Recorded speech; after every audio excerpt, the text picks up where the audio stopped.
earthly things with earth will fade away, but prayer grasps eternity. But I'm convinced of this: God does not hear prayer. He hears desperate prayer.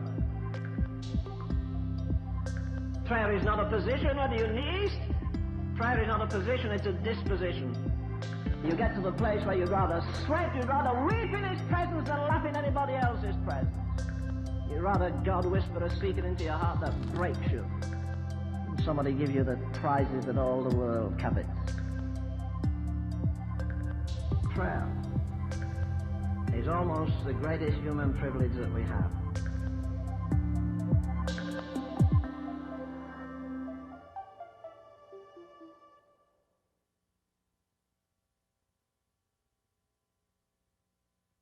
Good morning, everyone. I'm Craig Finnestead, one of the pastors here. For those of you in person, welcome.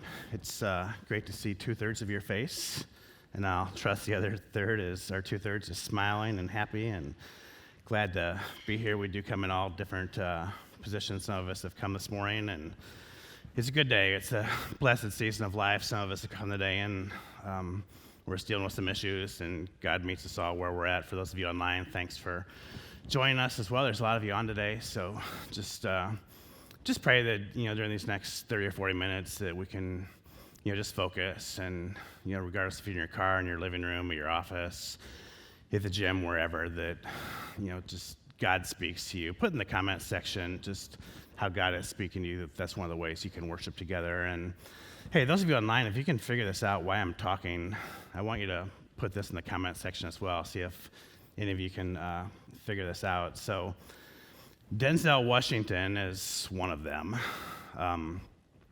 So is Katy Perry. Now there's other people in this group as well: Aretha Franklin, Jessica Simpson, Vincent van Gogh, George Stephanopoulos, Phil Jackson, Jane Austen. 4 presidents fall into this category: John Adams, Chester Arthur, Grover Cleveland, and Woodrow Wilson. So for those of you online, if you know what these people have in common, put that in the comment section. Does anybody here know what they are? Yeah, they're all preacher's kids. So Lori Tucker wins a prize. So Lori, we have a free cup of water for you after the church service. Usually it's donuts, and when the pandemic ends, you can get a free donut on me as well. So they're preacher's kids. Now today I'm going to talk about another preacher's kid. More specifically, I'm going to talk about how the gospel intersected the life of this preacher's kid and how Jesus worked through this preacher's kid to change the world. So John Wesley was the name of the preacher's kid. He was born in the UK in 1703. His mom's name was Susanna. The dad's name was Samuel. So get this. John was the 15th of 19 children. There would be 4 more after him. So the dad, Sam, was a priest in the Church of England. He wasn't really much of a priest, though. He was kind of an also-ran pastor, but he was a brilliant poet. He was a brilliant writer. That was his love in life. Now, the Wesleys believed in public education. That's why today, throughout the world, you will see very few, Methodist elementary, middle, high schools, because they believed in public education. Now, the 9 children who survived infancy, so they lost more kids than they were able to nurture. The 9 kids who survived infancy, they were taught to read as soon as they were able to walk and talk. All 3 of those things went together for the Wesley kids. John was by far the most brilliant of all of them. So before he even got to what we would consider middle school, John had mastered both New Testament Greek and Latin. By the time he entered middle school, this is crazy, and this lived on with him for the rest of his life. John had memorized really most of the New Testament. So he had some rigorous supplemental instruction in addition to what he got at the public schools. So it's no surprise that he goes to what at the time was the world's best university, and it's still probably one of the top two. He went to the University of Oxford. He started there as a 16-year-old in 1720. He was the best of the best there as well. He graduated in a few years. He continued on as a graduate student. He would teach classes in both classical languages and Bible study or New Testament studies. He obviously appeared destined for a scholarly career in academia, but then God called him into the church. God called him to be a pastor, and he became a priest in the Church of England in his mid-20s.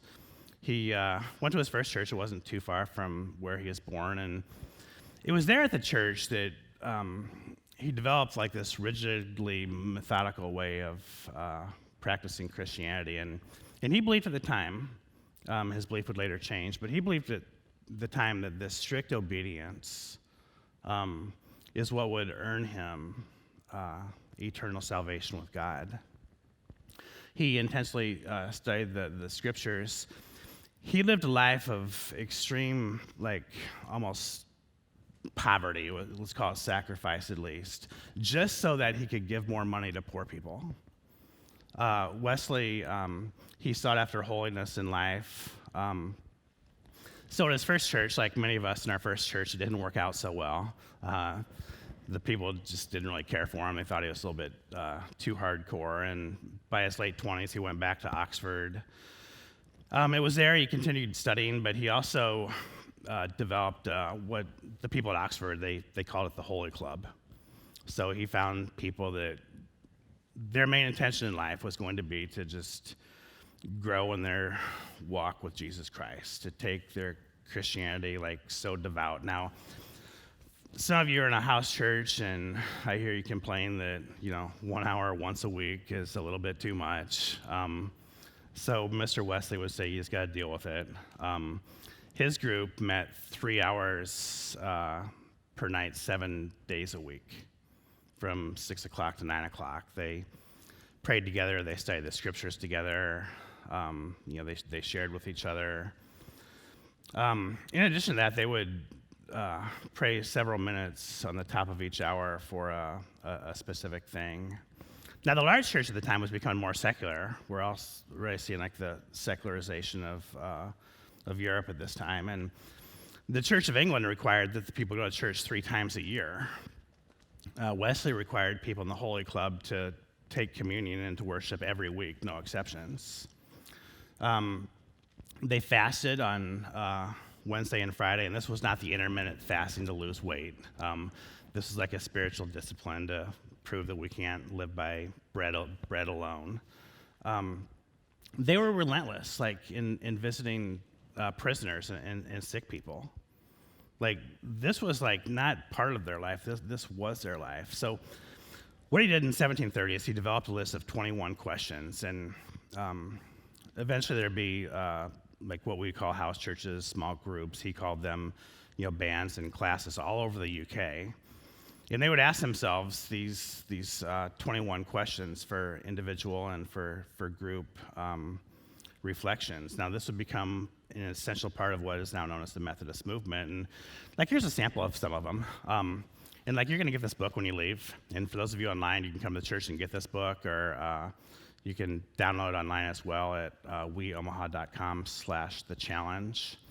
Now, I'm going to talk more about this at the end, but the 21 questions are in this book, and we're going to go old school for 3 weeks, and we're going to act like the early Methodists, and we're going to see what God does in our life. And I really pray, and I really think, and I really hope that God's going to do something amazing in our life, because God does something amazing when people pray together, and people share together, and people read the scriptures together. But some of the questions were, am I honest in my actions or in my words, and do I exaggerate? One of the questions is, and you're not going to like this question, but I want you to ask it to yourself and reflect on it. Do I pray before I spend money? Am I jealous, critical, and distrustful? That's one of the questions. I love this next question. How do I spend my spare time?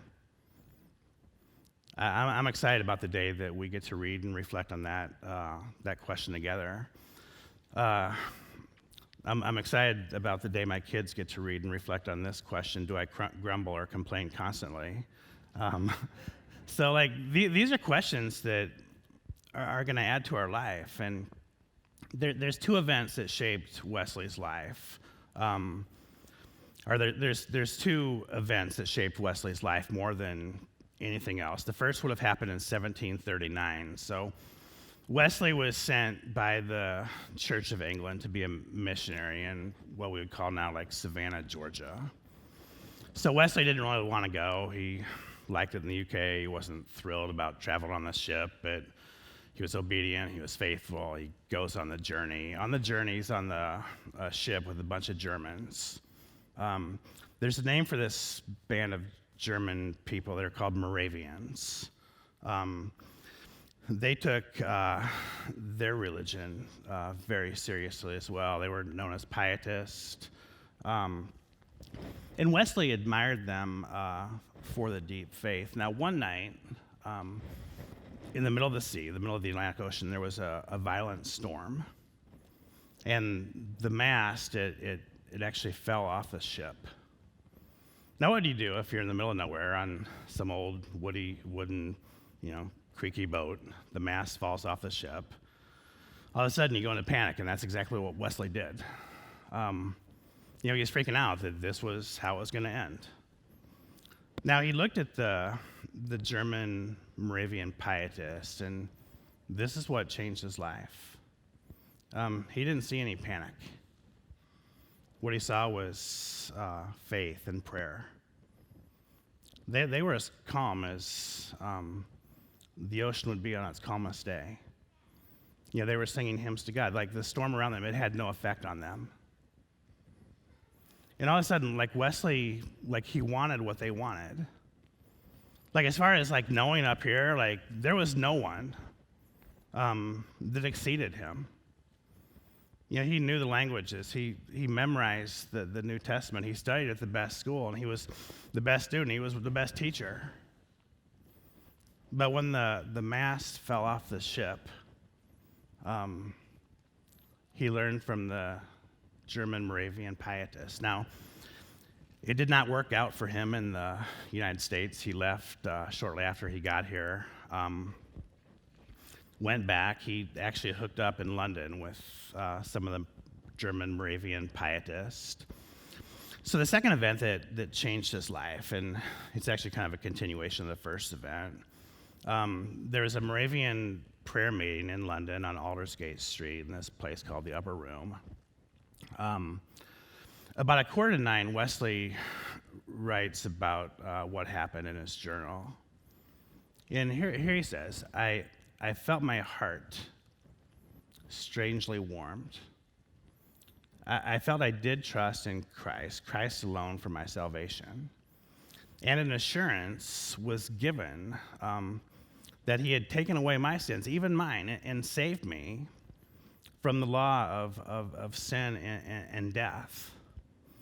Now, what did he say? He said he felt his heart strangely warmed, like he knew all the stuff in his head. But now his faith has taken the longest 18-inch journey that any of us will ever take, and that is the movement from the head to the heart.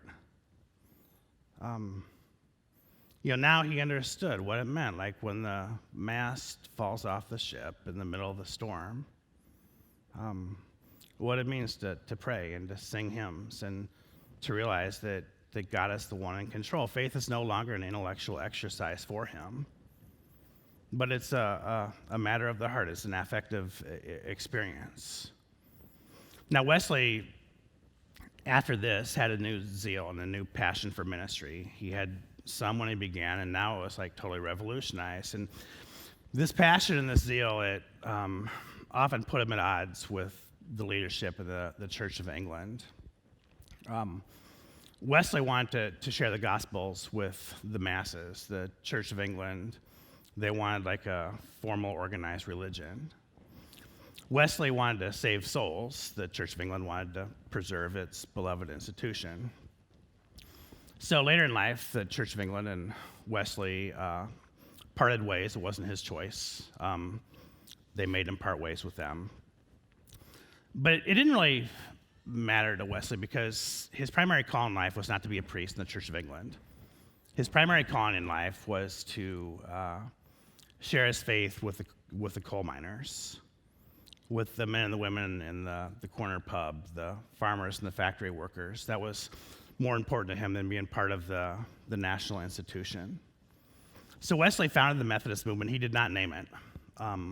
The name of the Methodist movement goes back to the 1720s, remember, when he was back at Oxford for the second time, and he started what they dubbed the Holy Club, and they saw like such a method to his Christianity that they named the Holy Club the Methodist, and that's how the name happened. So Wesley died in 1781. So John Wesley, this preacher's kid, born in 1703, becomes one of the most influential men to ever live. Now, just think about our world today. Think about like what type of organizations would trace their beginnings to Wesley and the Methodist movement. So you've heard of the Salvation Army. It would have been them. You've heard of the Methodist Church. You're sitting in one. It would be us, the Wesleyan Church, the Nazarene Church. Many of the great universities in the United States are Methodist colleges. Duke University, Emory University, Northwestern University, like where they play football in the fall. That's kind of a bad joke in Nebraska. Nebraska Wesleyan College, dozens of more. So like you've been around and you've like seen this place called like a Methodist children's home. Wesley had such a heart for children. He gave much of his earnings to like start orphanages in the UK. Countless hospitals. So any time you see a hospital with the name Methodist on it, you can remember that the healthcare industry used to be part of the church. The healing in the church, they were considered one. Now the healthcare is like this huge industry all on its own. So what does this mean for us today?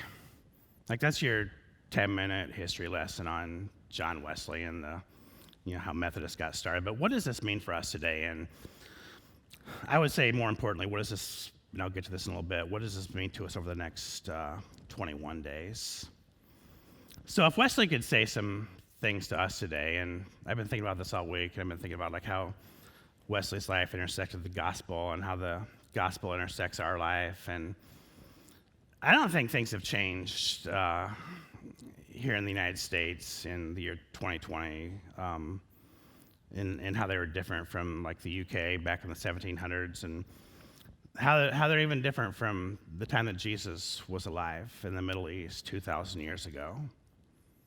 Yeah, like the vehicles of communication, they've changed, I get that. Our standard of living has changed, I get that. But the human heart hasn't changed. And Wesley would say to us today, number one, he would say, chase the right God. So I see people today chasing counterfeit gods. I see we have a certain amount of time and we have a certain amount of energy each day. And I see us using that time and that energy to chase the wrong gods. Many of us are consumed with making money because we believe that's where security comes from. We believe that's where happiness comes from.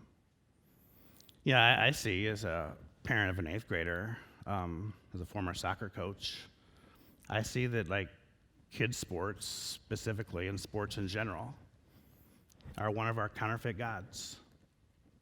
I see that like if my kid's on the right team or if my team wins the right trophy, then I'm going to be happy. Look at the money that goes into this stuff. It's crazy. It's called a competing God. There's power, there's sex, there's control, there's self-esteem. Like, look at someone's like social media page sometime. You can see that like there's this like age of narcissism almost that we're like moving into, that we want to project to people that we're somebody that we're not, so that they can think more of us, because what people think of us becomes a god. There's the God of achievement. There's the God of comfort. Some of us like work so hard that so in the future we don't have to work at all. And Like when we're not working, we want to be as comfortable as possible. Just listen to the vocabulary we use. Like, what kind of chair do you sit in? You sit in a lazy boy chair. But during the time of Jesus, during the time of Wesley, and it's not going away. I argue that these counterfeit gods aren't getting better. I argue that they're getting worse. I think that God has got more competition than God ever has. And Wesley, what's interesting is he preached in his life 40,000 sermons. Now, I'll tell you something, like, he didn't preach 40,000 different sermons. He would have preached the same one many times because he was on horseback. He was going around traveling to different congregations. There's no need to reinvent the wheel. But the most common Bible verse that Wesley spoke about was Matthew chapter 16, verse 26. And it's all about the counterfeit gods. It's all about us chasing the wrong gods. So this is Jesus speaking. Jesus asked a question. The name of the sermon was called Life's Most Important Question. And the question Jesus asked is this: and what do you benefit? What do you benefit if you gain the whole world but lose your soul? Is there anything that's worth more than your soul? Now, you'd ask the question in many ways.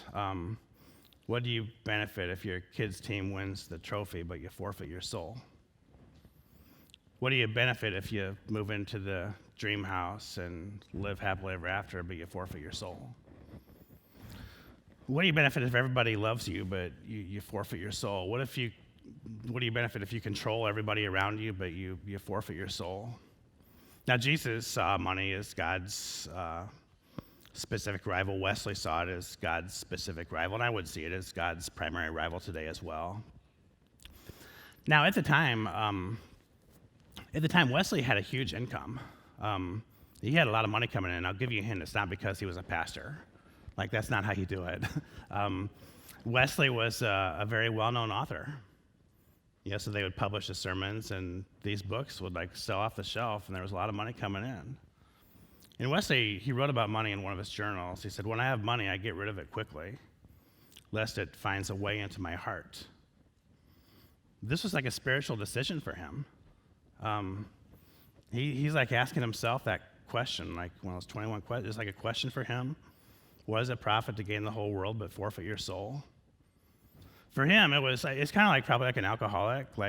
The last place you want to find yourself is a bar, on Friday night, so you stay out of that place. Wesley saw this addictive compulsion toward money, so he got rid of it. Now, Wesley wasn't a socialist. He was a capitalist. He says this. He says, earn all you can. He wasn't against people making a living. He's a wise man. He lives in the real world.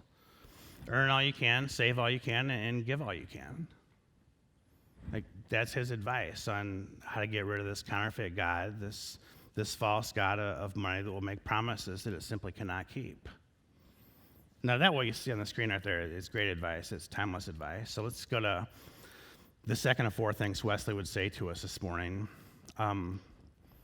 Wesley would say, love God's most important possession, all of them. So, you know what God's most important possession is, right? People. So I have two sons, and if you've been around here for more than a few years, you're painfully aware of that.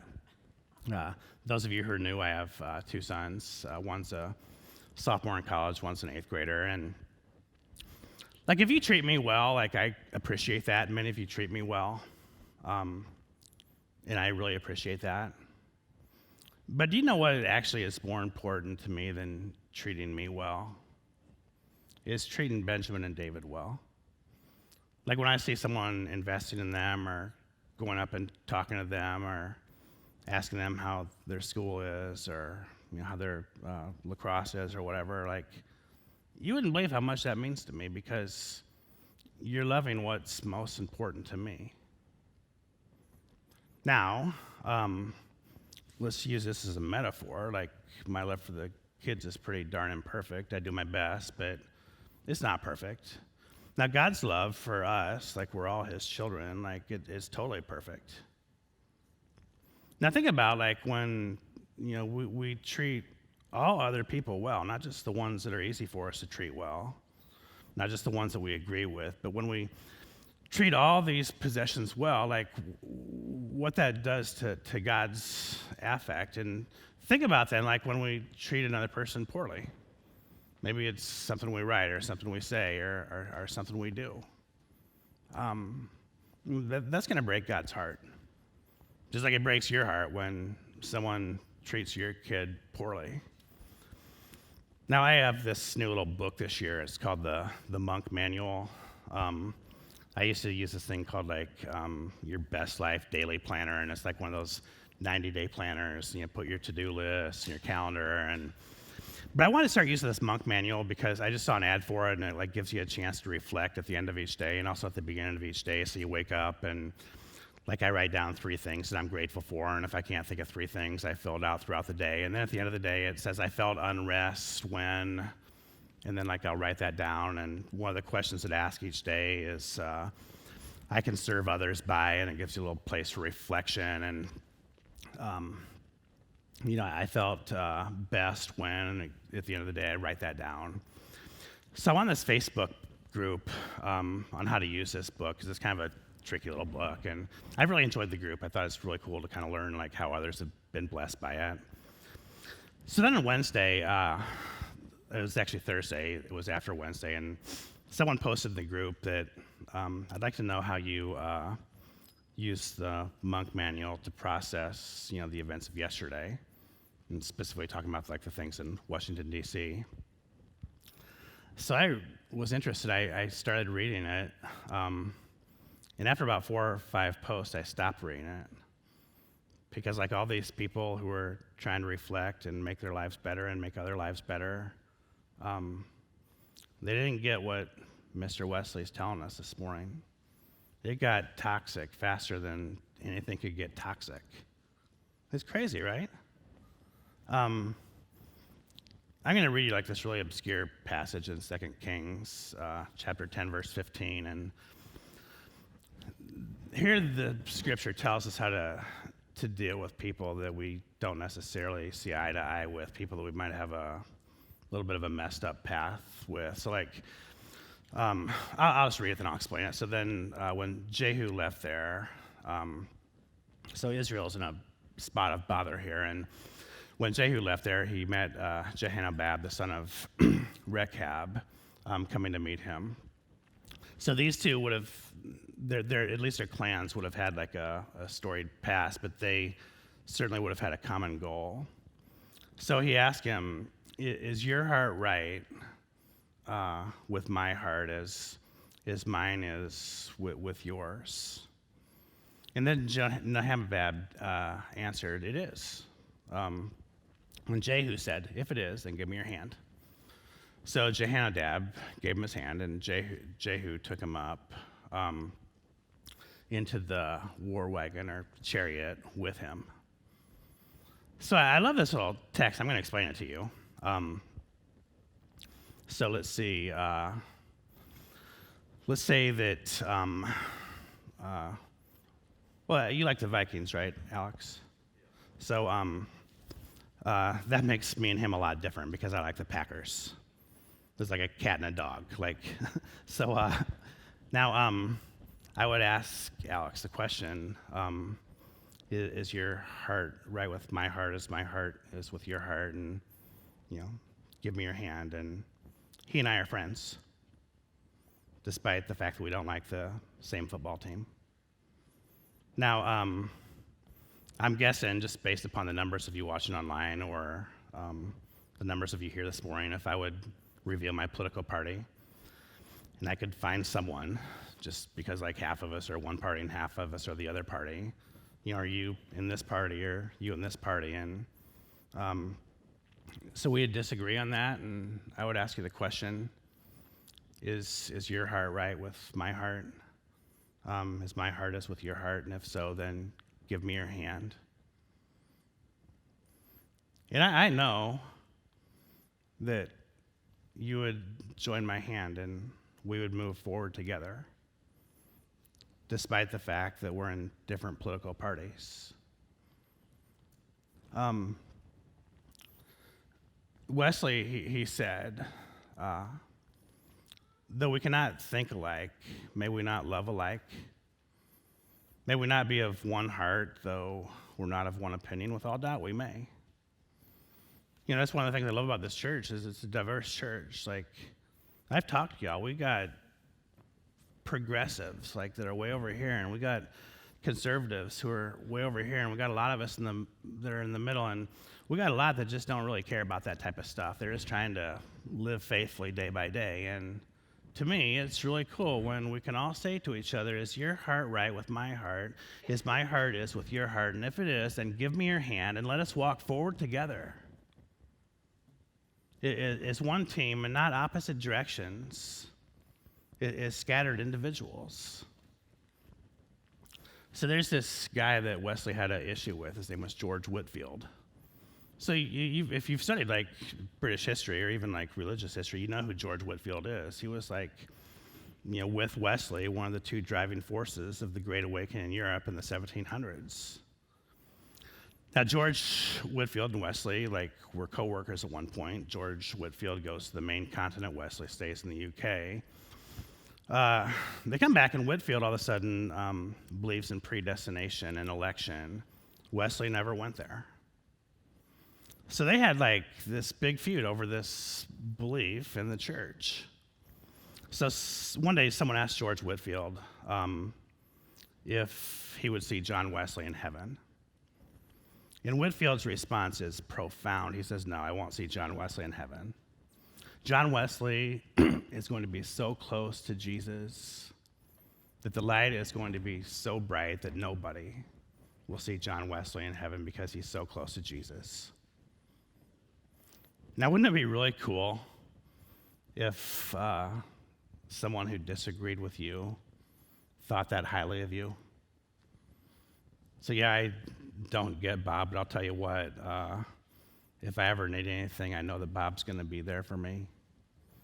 Yeah, Sally and I, we don't see eye to eye on that one, but I'll tell you what, I just deeply admire her, and I have the great respect for her because I see the way that, she loves her, just the way that she loves other people. That's how you, move forward in this stuff. Whitefield actually said Wesley and I went to the same grammar school of faith, hope, and love, and our graduate school of predestination and election is a little bit different, but we stick to the basics, and we can coexist. All right, the third thing is practice prayer, not panic. That moment on the ship with the Moravians, it changed Wesley. It taught him one of life's most important lessons. So go to Philippians chapter 4, verse 6. Don't worry about anything. Instead, pray about everything. Tell God what you need and thank him for what he's done. So there's 4 steps here. Don't worry. That's step 1. Pray about everything. That's step 2. Tell God what you need. That's step 3. And thank God for everything. That's step 4. That's how you do it. So here's a question. What do you do when the mast blows off the ship? So I'll tell you something.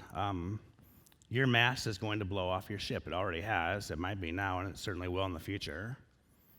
You've recovered in the past. You're surviving in the present, and this is going to happen in the future. On Wednesday, for example, many of you saw the mast fall off your ship because you saw something you thought you would never see. It challenged all your basic assumptions about what's important in life. Now to this, I saw some very healthy reactions. I saw some pastor friends, and I didn't think of this. I saw some pastor friends after the fact that went on social media, and they just prayed. They had these loving prayers, these hopeful prayers. I saw people encouraging each other, and I saw some very dysfunctional, destructive reactions as well. Just adding fuel to a fire that was already burning way too large. Now I'm going to tell you a secret about 99.99999% of your life, okay? In the world that we live in, and here it is. You can't control it. You can't control what happens in Washington, D.C. You can't control what happens in Lincoln. You can't control what happens downtown. You can't even control when you leave this parking lot and get out into Harrison Street. You can't control the driver on the other side of the road. Yeah, we've panicked, we've worried, we've been anxious about this like 0.0001% of the life that we have no control over. There's many of us who have lost moments of our life, minutes of our life, hours of our life, days of our life, weeks of our life. I would say for some, we have lost years of our life worrying about things that we have absolutely no control over. So instead of doing that, how about we change our reaction then to things that we can't control? If you can't control it, then change your reaction to it. What if the reaction was prayer and not panic? What if it was worship and not worry? What if it was faith and not fear? I love what Wesley wrote. He said, I've never known more than 15 minutes of anxiety or fear, and this is later in his life. Whenever I feel fearful emotions overtaking me, I love what he writes here. Like, this would have been perfect for someone to like put on your Twitter account Wednesday night, because like this is the truth. And Wesley says, I just close my eyes and I thank God that he is still on the throne, reigning over everything, and I take comfort in his control over the affairs of my life. I'll tell you this, every institution that exists right now, every institution that has existed in the past will one day go away. Every leader has an expiration date, whether they get unelected or whether they die. In the end, there's only going to be one who is standing, and that is Jesus himself. And our hope is in him, and it's in him alone. All right, so let's go to point 4, develop your faith daily, not in a day. So I've been talking to some folks lately, and they said like just the change in the rhythms of life have caused us to be complacent in our faith. And I've been hearing a lot of people tell me that. So Wesley, he said, nothing short of God will satisfy your soul. So what we're going to do is we're going to do a reset here the next few weeks. And it's like this, like, let's just say that like your goal for the new year was to get fit. And let's just say that for 1 hour a week, you hired a personal trainer to help you work out. It's like she helped you work out and you work out for an hour. And then the other like 6 days and 23 hours, like you don't exercise, you eat whatever you want, you don't sleep very much, you don't drink any water.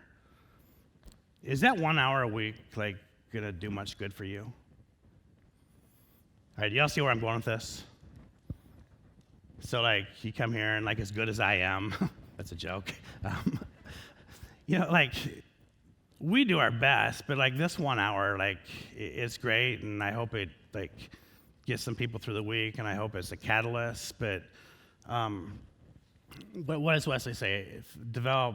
Wesley says to us, develop your faith daily, not in a day, but grow in the grace and knowledge of our Lord and our Savior Jesus Christ. To Him be the glory both now and to the day of eternity. So on the way out, I want you to pick one of these up. Totally want you to engage in it. Every day, every single day for the next 21 days, starting tomorrow, there's a short Bible verse to read. There's something specific to pray for, and there's one of the 21 questions that Wesley asked his people. You know, at the minimum, it's going to like take you 5 minutes. But I really hope that some of you reflect on what you read. There's pages in the back to reflect. If you're part of a family, like it would be really cool. To use this resource at the dinner table, like maybe once or twice a week. If you're married, it would be a great thing to do with your spouse. If you're in a house church, like this curriculum is designed for you. If it's individual reflection that works best for you, then do individual reflection. Now, those of you online, 2 options for you. You can get it online, weomaha.com/TheChallenge, or you can come here and we'll have these books outside in a tub, and you can just pick those up today or tomorrow. But here's how you get something done. If you want to know how to get anything done, including participating in the study, here's how you do it. Number 1, you put it on a to-do list. It's not enough to put something on a to-do list. So number 2, you put it on a calendar. Number 3, you say, okay, how can I plan to be successful here? And number 4, don't do it alone. Like, do this with somebody. Have a supporter, have an encourager, have an accountability partner. So at the end of every year, Wesley would have a service for his people. If you thought your New Year's Eve party was exciting, Wesley would just gather up all the people, and they would have a service of prayer and singing and communion, and they'd pray this prayer that we're about to pray.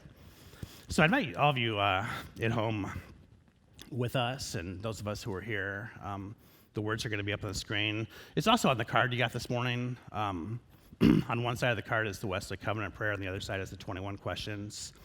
But I invite you to read this with me as we pray in unison. And after we get done, our final act of worship will be the band will come and actually sing us like a musical version of this song, or of this prayer. And it's called Come Light the Fire, and Wesley had a quote, and it said something like this.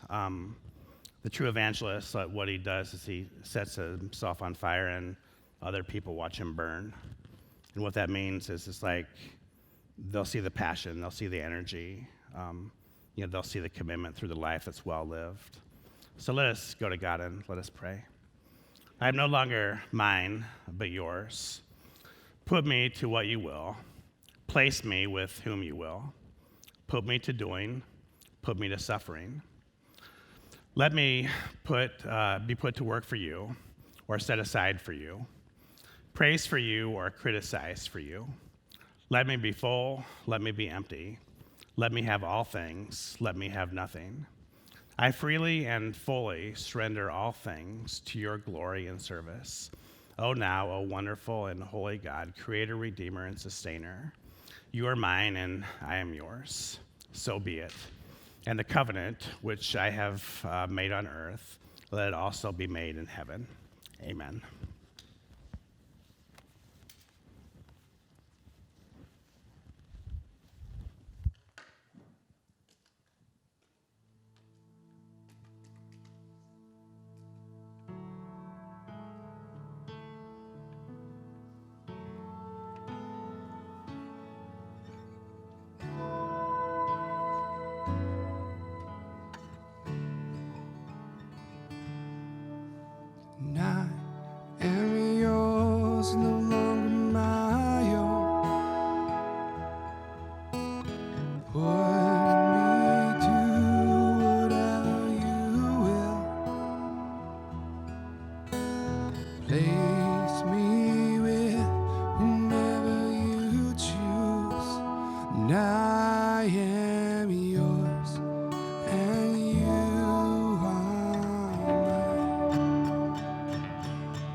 Let me be full, or let me be empty. Let me have all things, or let me have nothing. Let me be full.